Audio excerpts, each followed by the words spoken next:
A man holds up 4 Subway chains because the Jared diet didn't work. Chinese officials buy corpses to meet cremation quotas. And it's okay if you haven't heard of the hashtag looking for a girlfriend guy, because your girlfriend has. Like a second-rate magician, I'm going to distract you with my clever current events sleight of hand tricks and correctly guess your playing card. Last year in Peoria, I accidentally killed 2 doves, a bunny, and ate a guy's Rolex news.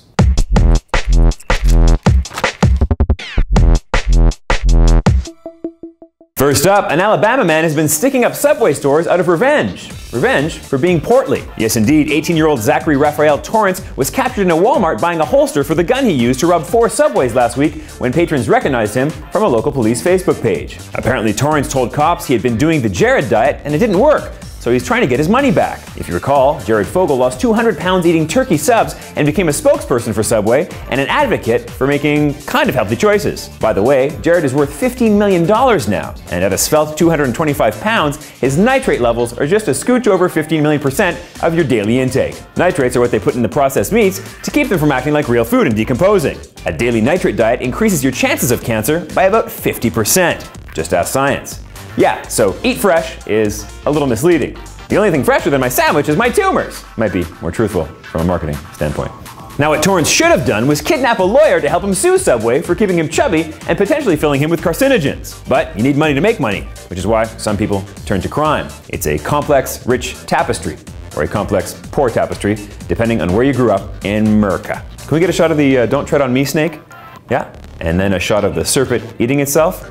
That's called an Ouroboros. Class politics and symbolism sauce. Next up, Chinese officials have been buying corpses from grave robbers, which is super common because the government wants to see more cremations. Yes indeed, farmable land is scarce in China and new laws will restrict burials in favor of cremation or even pulverization.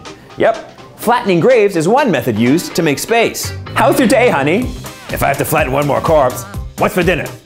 Let me guess, rice. It's rice, isn't it? No, it's noodles. I'm just kidding, it's rice, I'm sorry. So body snatchers have been known to make as much as nearly $500 a corpse so that officials can make their quotas and keep their jobs. Ancestor worship is common in China, and keeping bodies whole after death is thought to ensure a peaceful afterlife. Because of this, families are burying their dead in secret, and several senior citizens have even committed suicide to guarantee a proper burial before the laws change. Dark, but not as dark as this. Ghost brides are common. That's when a dead woman is buried with a dead man that she's never met so that he can have company in the afterlife. Yes, female corpses are highly sought by grave robbers. So how's your day, honey? If I have to snatch one more body, what's for dinner? Let me guess, rice. It's rice, isn't it? It's a common dish in China.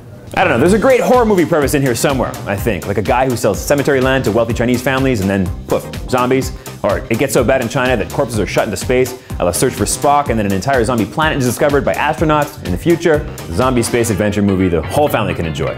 Except for Grandpa, because he's likely next. And you know, yeah, he's old, is what I'm saying.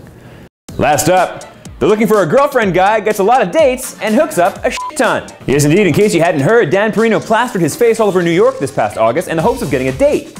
And then he became something of a media sensation. But even though the approach was decidedly lo-fi in this Tinder-driven age, and even though Dan is not a traditional looker, well, it's true. I mean, he's not ugly, but, you know, he's bald in his 50s, and he's looking for love.